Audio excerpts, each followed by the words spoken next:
Hello dear students, welcome to my channel physics by Mamta Singh. और आज मैं आपको एक इम्पॉर्टेंट टॉपिक जो रिसेंटली बोर्ड के प्रैक्टिकल होने वाले हैं उसके लिए काफ़ी इम्पॉर्टेंट है, उस पर एक शॉर्ट सा वीडियो मैंने बनाया है। दिख भी रहा होगा, मैंने बोर्ड पे ऑलरेडी लिखा हुआ है इन्वेस्टिगेटिव प्रोजेक्ट फाइल, ठीक है। और ये हर एक स्टूडेंट को इंडिविजुअल क्लास 12 के फिजिक्स के बोर्ड एग्जामिनेशन के लिए आपको प्रिपेयर करनी है इन्वेस्टिगेटिव प्रोजेक्ट फाइल।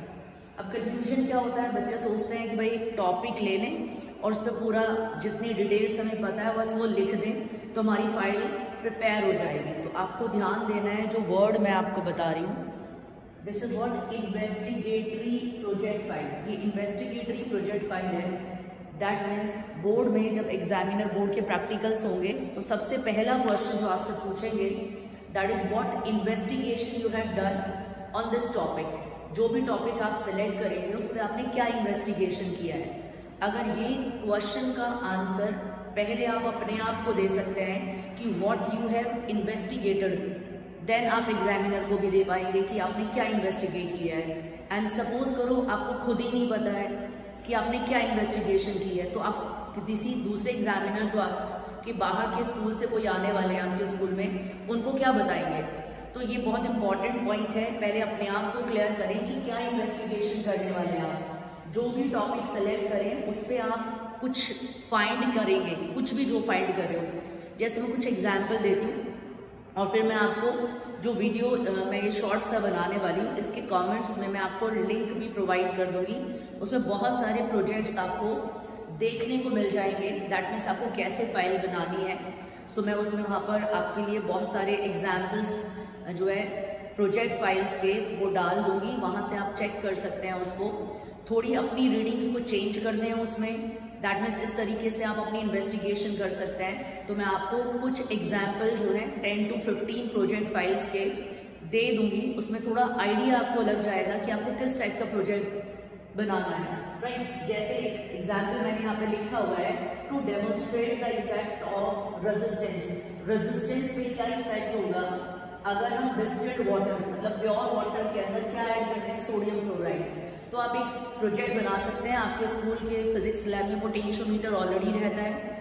एक सेल बनाएं, ठीक है, जिसके अंदर वाटर लें, डिस्टिल्ड वाटर, फिर कुछ अमाउंट NaCl डाल दें, सोडियम क्लोराइड डाल दें उसके अंदर। पहले कम अमाउंट डालें, फिर पोटेंशियोमीटर की हेल्प से रीडिंग लें, देन फाइंड करें उसका इंटरनल रेजिस्टेंस क्या आ रहा है। जो सेल आपने बनाया है उसका इंटरनल रेजिस्टेंस क्या आ रहा है। सिमिलरली देन आप क्या करें, NaCl का अमाउंट थोड़ा सा इंक्रीज कर दें, फिर देखें रेजिस्टेंस क्या आ रहा है। तो आप इस तरीके से टेबल बना पाएंगे कि हमने कंसंट्रेशन NaCl का चेंज किया और उससे जो है रेजिस्टेंस पे क्या इफेक्ट हुआ। तो अब ये आपका कोई लर्निंग टॉपिक नहीं है, आप खुद अपनी रीडिंग्स ले रहे हैं और आप बता पाएंगे कि हमने NaCl डाल करके रेजिस्टेंस पे क्या इफेक्ट होगा, इसको हमने स्टडी किया है। और फिर आप उसको रिजल्ट में बता सकते हैं जो भी आपकी फाइंडिंग्स आएंगी।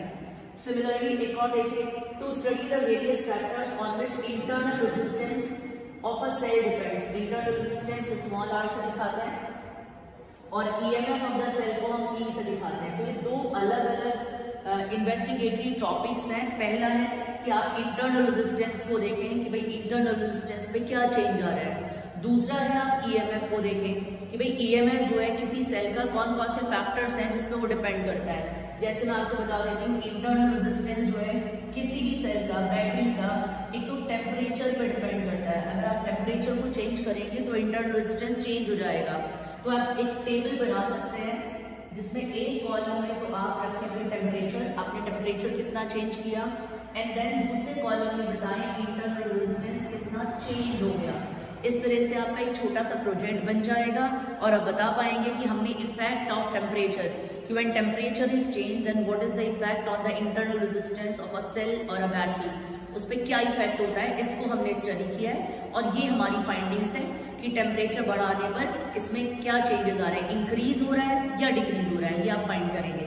दूसरा, इंटरनल रेजिस्टेंस पे ही आप क्या बना सकते हैं, इंटरनल रेजिस्टेंस पे आप बता सकते हैं कि अगर आपने सेपरेशन जो है, दैट मींस दो इलेक्ट्रोड्स के बीच का जो डिस्टेंस है सेपरेशन, उसको चेंज किया और अगर आप सेपरेशन को चेंज कर रहे हैं, दैट इंटरनल रेजिस्टेंस पे क्या चेंज आ रहा है। कोई भी सेल और बैटरी होता है उसमें इलेक्ट्रोड्स होते हैं, इलेक्ट्रोड्स के बीच का डिस्टेंस जो है अगर आप वो चेंज करोगे, ठीक है, तो देन इंटरनल रेजिस्टेंस चेंज हो जाता है। तो ये भी आपका एक इन्वेस्टिगेशन हो सकता है कि इंटरनल रेजिस्टेंस पे क्या वेरिएशन आ रहा है with the change in the separation between the two electrodes, दोनों इलेक्ट्रोड्स के बीच का सेपरेशन चेंज करके इंटरनल रेजिस्टेंस पे क्या इफेक्ट हुआ। इसके लिए मेरे पास में ऑलरेडी 2 सैम्पल प्रोजेक्ट हैं जिसका लिंक मैं आपको प्रोवाइड करा दूंगी, डिस्क्रिप्शन में दे दूंगी मैं इस वीडियो के, वहां से आप उसको क्लिक करके फाइल ओपन करके देख सकते हैं, उसमें अपनी रीडिंग्स लिख सकते हैं या जो मैंने दी हुई है रीडिंग्स उनको भी आप हेल्प ले सकते हैं। नेक्स्ट क्या है, इंटरनल रेजिस्टेंस पर ही आप देख सकते हैं एरिया ऑफ द इलेक्ट्रोड्स, जितना हम डिप करते हैं सोल्यूशन में एरिया ऑफ द इलेक्ट्रोड्स का इंटरनल रेजिस्टेंस में क्या चेंज आ रहा है। इलेक्ट्रोड का एरिया जितना इलेक्ट्रोलाइट के अंदर डिप्ड होता है, ठीक है, अगर हम उसको वेरी करेंगे, एक बार हमने ज्यादा डिप कर दिया इलेक्ट्रोड्स को, एक बार कम डिप कर दिया, देन थोड़ा सा और हमने आउट निकाल दिया, तो जितना एरिया इलेक्ट्रोड्स का इलेक्ट्रोलाइट के अंदर डिप्ड होता है उसकी वजह से भी इंटरनल रेजिस्टेंस जो है सेल और बैटरी का चेंज हो जाता है। तो देखो एक ही टॉपिक पे 3 अलग अलग इन्वेस्टिगेशन हो सकती हैं, या तो आप इंडिविजुअल कर लें या आप तीनों को स्टडी कर लें, या तो आप एक किसी को डिसाइड कर लें भाई हमने ये दिखाया है, ठीक है, तो ये भी आपकी इन्वेस्टिगेशन हो सकती है, या आप ऑल द 3 को डिसाइड कर सकते हैं। जैसे मैंने बताया इंटरनल रेजिस्टेंस पे क्या इफेक्ट होगा, एंड सिमिलरली आप बता सकते हैं ईएमएफ पे क्या इफेक्ट होगा, कौन कौन से फैक्टर्स होते हैं जिनकी वजह से जो ईएमएफ है वो चेंज हो जाएगा। ऐसे कुछ और सजेस्टेड प्रोजेक्ट्स हैं जो सीबीएसई ने अपनी वेबसाइट पे दिए हुए हैं, उन्हीं में से मैं आपको बता रही हूँ। एक और इम्पॉर्टेंट वन, एक होलो प्रिज्म ले लें आप, ठीक है, आपको किसी भी ऑनलाइन साइट से अमेजन से आसानी से मिल जाएगा होलो प्रिज्म। उसके अंदर लिक्विड चेंज करके, दैट मीन्स एक बार वाटर प्लेस करें और फिर उसका रिफ्रैक्टिव इंडेक्स निकालें, एक बार उसमें ग्लिसरीन डाल दें होलो प्रिज्म में, देन उसका रिफ्रैक्टिव इंडेक्स निकालें, जैसे कि हम प्रैक्टिकल करते हैं प्रिज्म वाला, उस पर एक शीट लेते हैं, उस पर डायग्राम ड्रॉ करके इंसिडेंट डेविएशन निकालते हैं, देन प्रिज्म फॉर्मूले का यूज करके हम रिफ्रैक्टिव इंडेक्स फाइंड करते हैं। बहुत सिंपल सी इन्वेस्टिगेशन है, बस आपको एक होलो प्रिज्म चाहिए। अगर आप एक होलो प्रिज्म को परचेज कर लें, ज्यादा कॉस्टली भी नहीं है, तो आराम से आप उसके प्रैक्टिकल को रीडिंग्स निकाल सकते हैं। मैं बता देती हूँ, ये भी सीबीएसई की साइट से ही मैं आपको बता रही हूँ, सजेस्टेड प्रोजेक्ट में है, to investigate the dependence of the angle of deviation on the angle of incidence using a hollow prism filled by one of the transparent fluid। Water ले लें एक बार, देन एक बार ग्लिसरीन डाल दें उसके अंदर, दैट मीन्स कोई भी ट्रांसपेरेंट फ्लूइड उसके अंदर चेंज करके हम अपना प्रोजेक्ट को दिखा सकते हैं। देन और भी एक इम्पॉर्टेंट प्रोजेक्ट है इसके अंदर जो सीबीएसई की वेबसाइट से ही मैं आपको बता रही हूँ, to investigate the relation between the ratio of the input and output voltage. Transformer की इक्वेशन पढ़ी है आपने, EMF of primary upon EMF of secondary equals to number of turns of primary upon number of turns of secondary equals to current of secondary upon current of primary। उस equation का use करके आप बता सकते हैं कि हमने transformer के अगर नंबर ऑफ टर्न्स चेंज करे हैं इनपुट के, ठीक है, देन आउटपुट में ये चेंजेस आए हैं। ऐसे ही आप एक्सप्लेन कर सकते हैं अदर फैक्टर्स भी, नंबर ऑफ टर्न्स इसमें दे रखे हैं इसको लेकर, लेकिन जरूरी नहीं है नंबर ऑफ टर्न्स पे ही बताएं आप उसके अंदर लैमिनेशंस के अंदर एनर्जी लॉसेस जो होते हैं एडी करंट की फॉर्म में, उसको इंक्रीज डिक्रीज करके बता सकते हैं कि भाई एक बार हमने लैमिनेट नहीं किया, देन इतने हमारे पास लॉसेस हो रहे थे, इतना हीट प्रोड्यूस हो रहा था, और जब हमने लैमिनेशंस डाल दी है उसके अंदर, देन एनर्जी लॉस जो है काफी हद तक रिड्यूस हो गया है विद द टेबल के कैलकुलेशन टेबल के साथ। तो जस्ट एक स्मॉल वीडियो मैंने आपके लिए प्रिपेयर किया था। जो भी टॉपिक आपको सिलेक्ट करना हो, टॉपिक आप अपनी चॉइस से सिलेक्ट कर लें, टॉपिक आप अपनी चॉइस से सिलेक्ट कर लें और उस पर बस इतना ध्यान रखें investigation, what you have investigated, तुमने क्या फाइंड किया है। तो उसके लिए बस इतना ध्यान रखना, कोई भी आपका प्रोजेक्ट हो उसमें एक टेबल बना दें, ठीक है, हमने इसको चेंज करके, कोई एक फैक्टर को चेंज करके दूसरे फैक्टर पे ये चेंजेस आए हैं, तो ये हमारी क्या आ जाएगी, इन्वेस्टिगेशन। कोई लेंथी बनाने की जरूरत नहीं है, उसको शॉर्ट रखें, ठीक है। कोई भी टॉपिक पे एक छोटा सा इन्वेस्टिगेशन आप फाइंड कर लें अपना, जो भी आपको फाइंड करना है। कुछ एग्जाम्पल्स मैं इस वीडियो की डिस्क्रिप्शन में लिंक डाल रही हूँ, अगर आप उसको ओपन करेंगे तो एक पूरी फाइल ओपन हो जाएगी, ठीक है, और उस फाइल को आप देख सकते हैं कि हमें कैसे प्रोजेक्ट बनाना है। होपफुली आपको कुछ समझ में आया होगा इस शॉर्ट वीडियो के थ्रू कि आपको इन्वेस्टिगेटरी प्रोजेक्ट फिजिक्स में किस तरीके से बनाना है और हर एक स्टूडेंट को इंडिविजुअल बनाना है। दैट मीन्स ऐसा नहीं है कि आप ग्रुप में बना सकते हैं, ग्रुप में नहीं बनाना है। Every child must be having a project file.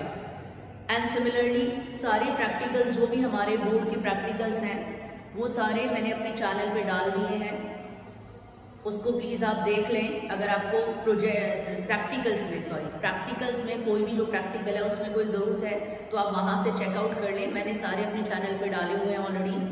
And activities भी, जितनी भी एक्टिविटीज हैं, तो आपके पास जो प्रैक्टिकल रिकॉर्ड है क्लास 12 के बोर्ड एग्जाम के लिए, एक तो लैब एनुअल, ठीक है, जिसमें हमारे 8 प्रैक्टिकल्स होने चाहिए।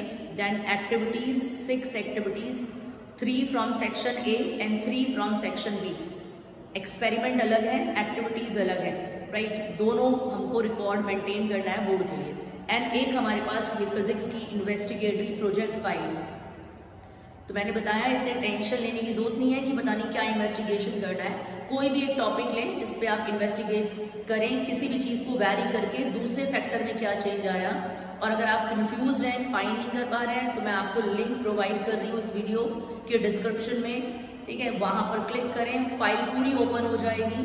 उसमें बस आप अपने नेम चेंजेस कर सकते हैं, रीडिंग्स को थोड़ा चेंज कर दें, बाकी पूरा आप कॉपी कर सकते हैं। तो आपको आसानी से प्रोजेक्ट फाइल बना सकते हैं अगर आप उसको जो है सैम्पल प्रोजेक्ट्स को देख लेंगे। और अगर आपको इन्फॉर्मेशन से कुछ बेनिफिट हुआ हो, प्लीज मेरे चैनल को सब्सक्राइब करें, वीडियो को लाइक करें। Thank you so much for watching the video.